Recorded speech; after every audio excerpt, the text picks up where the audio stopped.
Buy our merch indeed, a child shall lead them. To buy our merch. Yes, dear listener. Yes, dear listener. Yes, dear listener. This is the Americana stream brought to you by Middle Earth and Negative Vibes.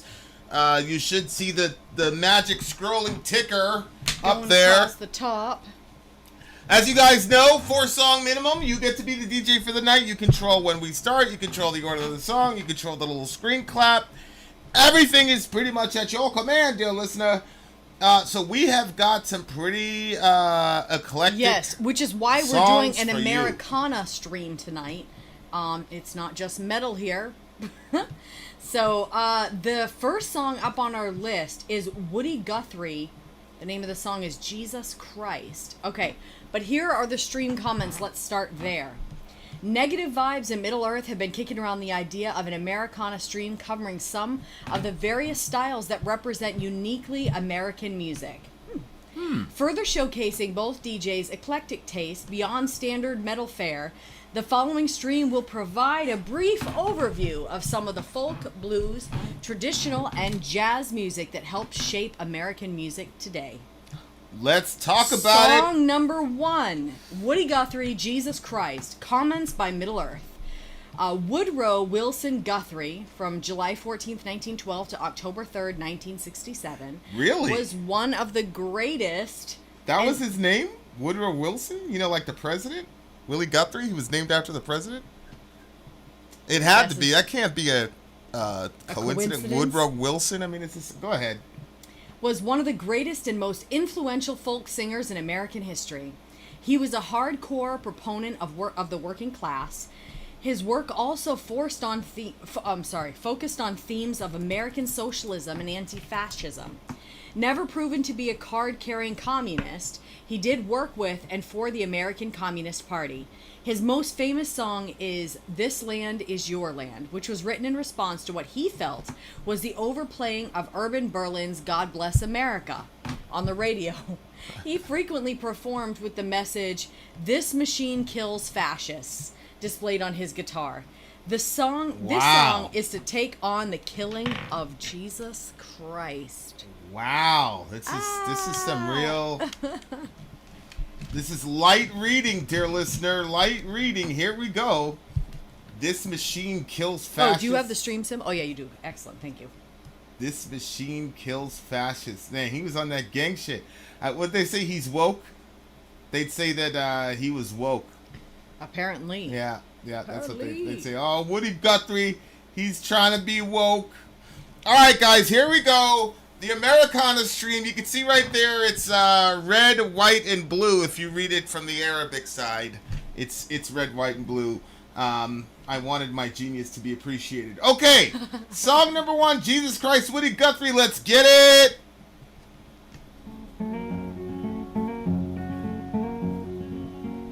Jesus Christ was a man that traveled through the land, hard-working man and brave.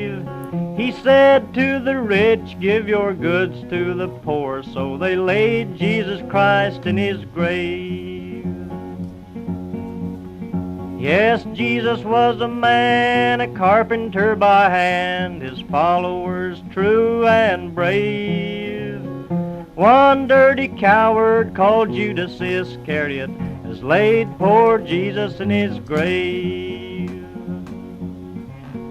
He went to the preacher, he went to the sheriff, told them all the same, sell all of your jewelry and give it to the poor, so they laid Jesus Christ in his grave.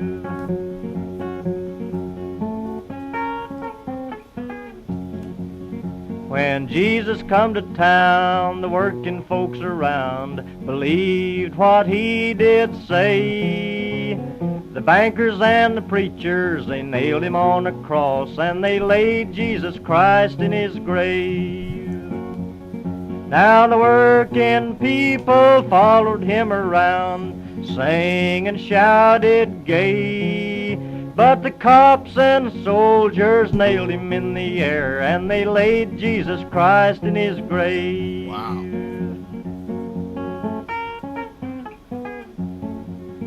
Well, the people held their breath when they heard about his death. Everybody wondered why.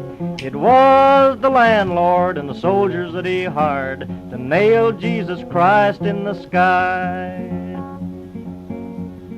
This song was made in New York City of rich man's and preachers and slaves.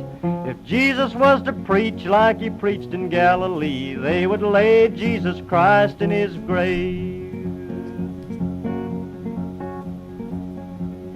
Yes, Jesus was a man and a carpenter by hand, his followers true and brave.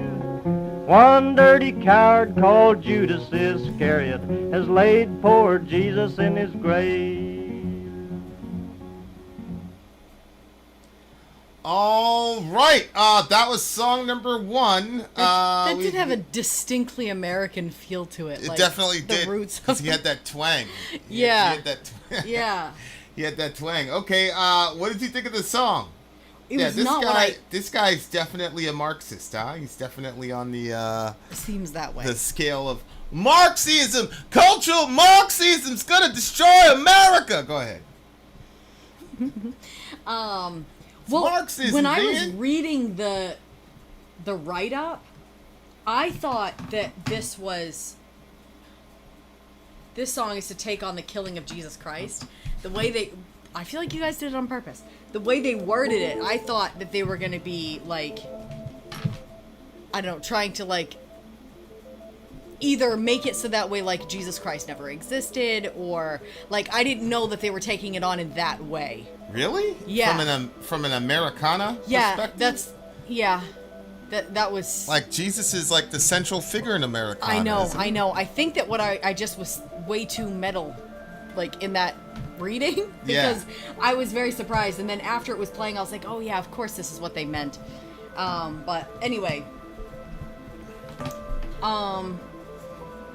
yeah, it is funny to see how this land is your land got co-opted by many people who dislike communists. I mean, at the time, it was illegal to be a communist. You know what I'm saying? Like, you would face serious... It's not like now where people are like, oh, you're a fake leftist, and it's just people on Facebook don't like you. Like, being called a communist, like, you could end up... Your life could be ruined, absolutely ruined. So, like, that's no joke. Obviously, this is presenting a socialist Jesus. Very, yeah. And as far as the cast of characters who crucified Jesus, obviously he's right. You know, he talks about the cops. He went to the sheriff. He told the sheriff and the preacher all the same, and the preacher and the sheriff laid Jesus Christ in the grave. Mm-hmm. And I'll never forget, my buddy was like, he posted this, like, it was before George Floyd. I think it was Philando Castile. He's like, the Italian, it's kind of racist now I think about it. He's like, Italian police fighting crime since 2000, for 2,000 years or whatever. And you see Jesus crucified, and here you have this brown Palestinian person being crucified by these Italians, and you know, New York City, all the cops, you know, it was just very fascinating. And so I retweeted it. Obviously, I got a bunch of private messages from, you know, because that's when I was, you know, playing a certain role. Oh. And so I got a bunch of messages from some very concerned, you know, blah blah blah. People were saying it was blasphemous, that type of thing. I said, what about it is not true? What'd they say? They said, well, you know those conversations never once I ask anywhere. A question like that, they never go anywhere. But obviously, Jesus would not be a, you know, predatory capitalist. Yeah. You know, which is, it's a very strange, like, the more I think about folks' economic theories. What's up, Em? The more I think about people's economic theories, the stranger and stranger it is to me that American evangelicals really think that there is some way to harmonize the American economic system with a Christian theology, especially a New Testament theology. Yeah, but are they even trying to? What do you mean? Like, the way that... I'm just talking about the people, obviously, that I've been around. But, like, evangelicals and how they want... like the minimum wage thing, they don't even see that as a problem. Like, it's a problem that the government has to tell you to be charitable. Stuff like that. Like, I don't even know that they're even trying to see if it's a problem or not. I think that they're so set in that they believe that they have the right way that they're not even trying to say, hey, are there any holes in my thoughts here? Yeah, it's a very... I gotta tell you, it's weird. Because, like, if you look at, you know, one of my favorite passages, I showed this to Dorian when he was in the height of his capitalism, you know, Ben Shapiro, whatever. And I'm like, thinking about Bernie and the fight for 15. Come now, you rich, weep and howl for the miseries, plural, that are coming upon you. Your riches have rotted and your garments are moth-eaten. Your gold and silver have corroded and their corrosion will be evidence against you and will eat your flesh like fire. You've laid up treasure in the last days. Behold, the wages of the laborers who mowed your fields, which you kept back by fraud, are crying out against you, and the cries of the harvester has reached the ears of the Lord of hosts. The Lord of hosts is God in his battle armor. You have lived on the earth in luxury and in self-indulgence. You have fattened your hearts in a day of slaughter. You have condemned and murdered the righteous person. He does not resist you.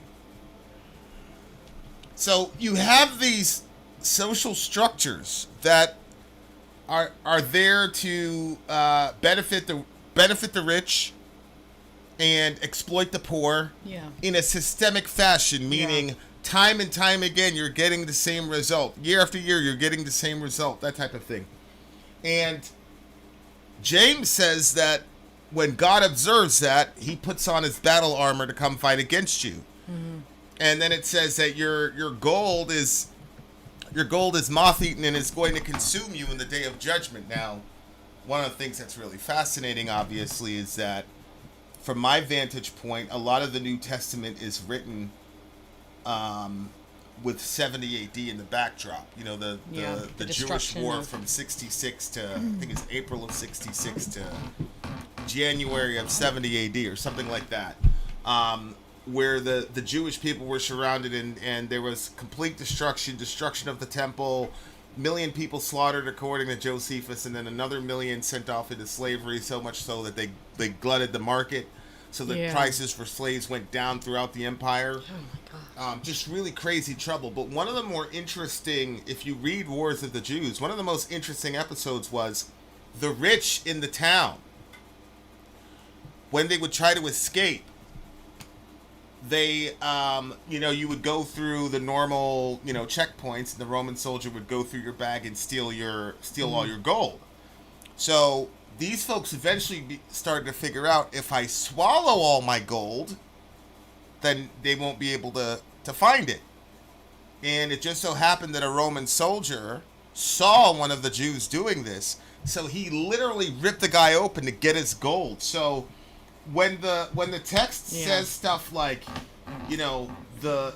you've laid up treasure in the last days, the wages of the laborers who mowed your fields, which you've kept back by fraud, are crying out against you. You have fattened your hearts in a day of slaughter. Like, that really actually happened. And it happened historically, probably 10 years from the date that verse was written. So, and that's why James is saying the Lord is at the door.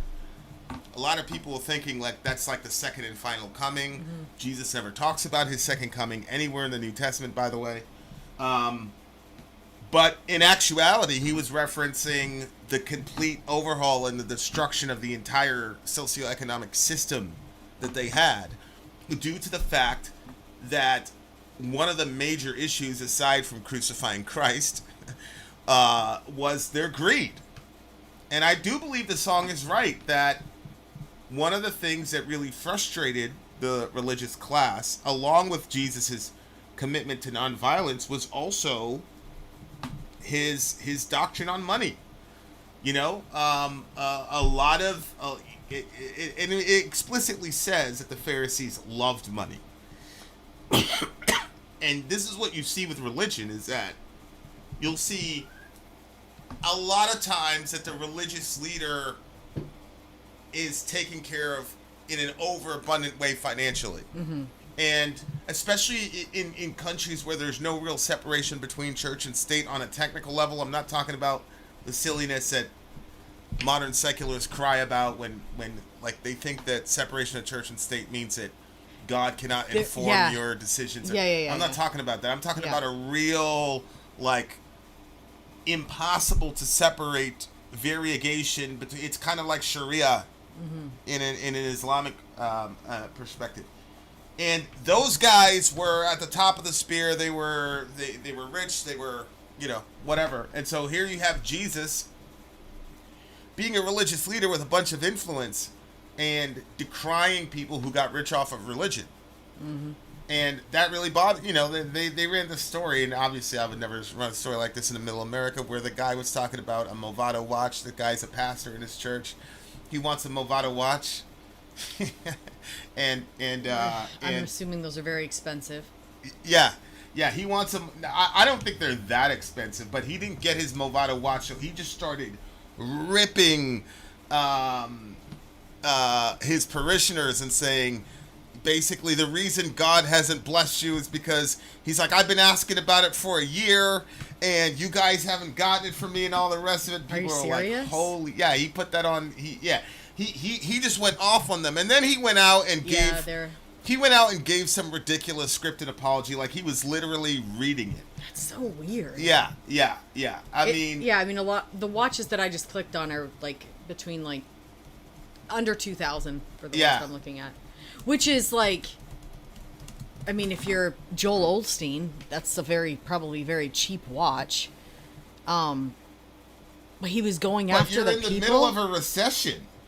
He was going after the people for his. Because weird. He said, I told you guys, I told you guys so many times, you know, not to do this. You know, I mean, I told you so many times that I wanted this watch, and you guys never got me this watch. This is very embarrassing. That's a very embarrassing thing you're saying right now. Yeah, I mean, it sounds so, and it doesn't even sound like a pastor. A pastor should be concerned about If he was like, look, I've told you guys over and over again, we've got to get our finances situated so we can help our community. Like, that's one thing, but like, I want this watch. Like, what? I know. So here we go. So I really like the song because it really challenges a lot of what you would think as like first glance. Like it really challenges, you know, evangelicals, and you know, they've got to be challenged. It's got to be challenged because you know, like at the end of the day, like that is there. However, I have to say that if you have a Jesus that is that anybody with a general political persuasion is comfortable with, you do not have the real Jesus. There's a lot of people. I got this one guy in Middle America. He's a pagan, like literally a pagan, and he truly believes that he knows what Jesus would be for and against. And this guy honestly believes, really? It looks like he believes that Jesus would be a dyed-in-the-wool leftist, and that Jesus wouldn't say things that were horribly offensive to people on the left. Dear listener, Jesus offended everybody. I don't know, including his 12 followers. I don't know what Bible you've ever read. But here you go. Here's the Bible that Jesus grew up with as a kid. Here's Jeremiah. And they built the high places of Baalim. This is one of the false gods. To burn their children with fire for a holocaust to Baalim, which I did not command, nor speak of, nor did it once come into my mind. God then further speaks about how, because of this, he's going to strap up and destroy everybody in the country because of child sacrifice. You know what's very fascinating? Is that the number one reason that we kill children in this country, this is not even a debate, is economic. So on the one hand, you have a whole group of people that are like, man, fuck those immigrants, fuck those kids. You know, there are a bunch of people that are putting water jars, water canisters at the border because they know that it's a very dangerous trek and this could possibly save people's lives. Then you've got evangelicals that come around and poke holes and pour over those water bottles. And then you've got some really good, nice, loving leftists who come back and replace those water bottles because they worry about those kids. And then they jump in their car and go to the abortion clinic and murder their children. And if you think that Jesus would be completely fine and would not offend you, that Jesus would only go after the right, if you think that you're on the left and you don't have any ideas or perspectives that Jesus would have not only said you're full of shit, but would have probably threatened your life on, then you're not reading the right Jesus. Jesus is supposed to offend everybody. All of us would have crucified him. This is the major message that a lot of people do not understand. It's not like Jesus had a cadre of good guys and there were a cadre of bad guys and it just so happens that the bad guys overcame the good guys and Jesus died. That's not what happened. Everybody was bad. You know what Jesus called his followers, the people who had left everything to follow him? He was telling a parable one time, and he was talking about if your kid asks you for a fish, will you give him a stone? If he asks you for bread, will you give him a serpent?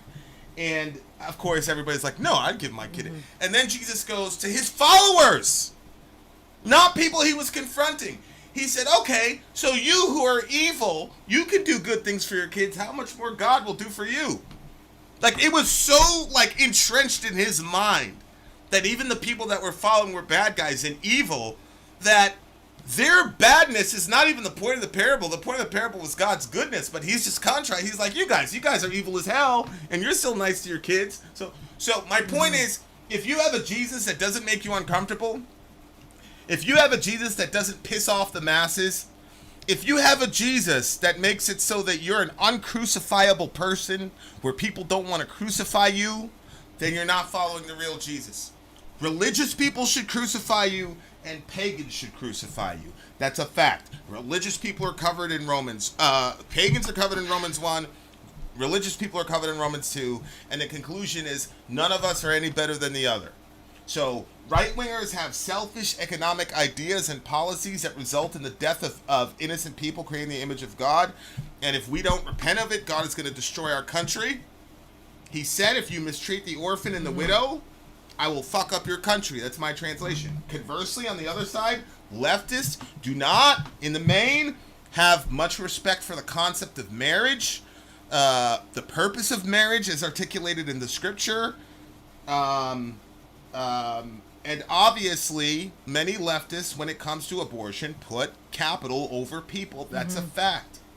The number one motivation for abortion is capital. That's a fact. That's not an argument. That's a fact. So I agree with the song. I agree with the song, but I also want to say there is none of us that can claim Jesus as our political mascot.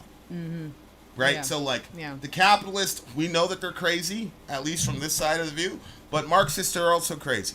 I mean, the fact of the matter is Marxist ideology resulted in millions of dead people. And capitalist ideology has also resulted in millions of dead people. That's a fact. So, we can't make Jesus a political mascot for anybody, any party. We need to be his mascots, not vice versa. Which we are. That's what it means to be an image bearer of God, is that you're a mascot of God. But yeah, it was a deep song. It's getting a 9.6 for me. It's a 9.6. I guess I'm going to go with a 9.4. Jesus cared for the poor, so we should do the same. He's also pro-life and a monarch. And therefore, we should also be pro-life monarchists. Mashallah. Shout out to Perkinaw. Shout out to Sadie. Much love to everybody. We have only begun the day. On that non-controversial note, somebody paid me a very high compliment over on Middle America. They were like, you know what, Vin? I never really know what you're going to say on these topics. Yeah. Like, I never know where you're going on these topics. It's weird. All right, guys. We are coming along. Shout out to Let's Go Bacon. Hang on that gangster shit. All right, guys. We shall return. Vin out. Sorry out. Go. Woo. All right, guys. Commercial. We'll be right back.